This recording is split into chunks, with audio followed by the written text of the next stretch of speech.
Сәлеметсіздер ме, құрметті әріптестер? Мен Тоқтасын Әсем Ерболсынқызы.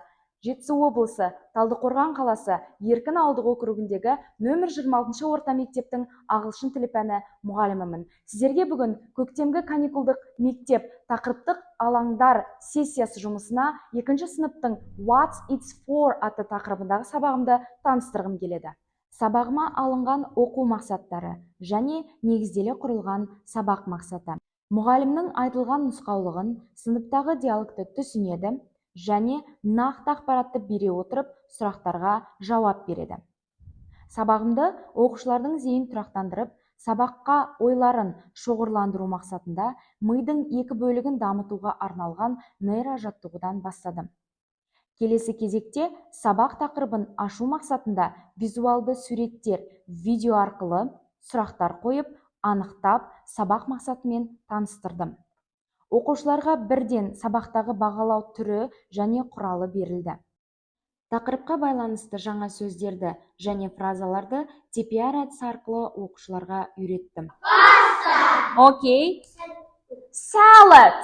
Алғашқы тапсырма жұптық тапсырма. Оқушылар дүкенші және алушы болып диалог құрды. Have you got onions? Okay. Yes, I have got onions. Very good. Next. Диалог негізгі мына фразаларды қамтыды. Сізде бар ма?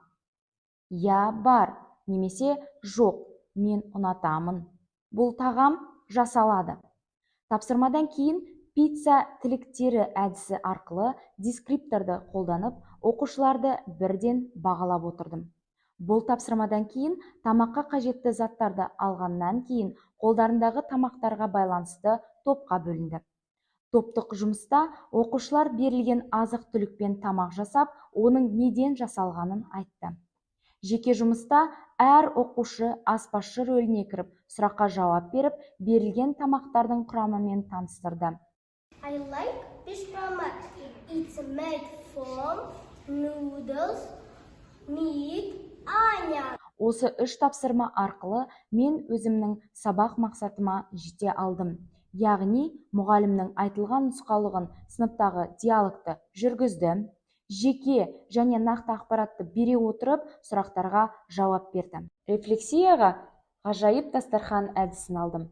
Оқушылардың алдына су, ботқа және бешбармақ тағамдарының суреті берілді. Егер оқушылар сабақтан бәрін түсініп, ұнаса бешбармақ тағамын, ал алған білімдеріне күмән келтіретін болса, ботқа тамағын, және егерде алған білімдерін мүлдем ештеңе қабылдай алмаған болса, судың суретін ыдысқа жабыстырды. Рефлексияның әдісін сабағымның мазмұнына бағыттадым. Таңдаған әдісім өте тиімді болып, өзіме қажетті ақпаратты ала алдым. Назарларыңызға рахмет.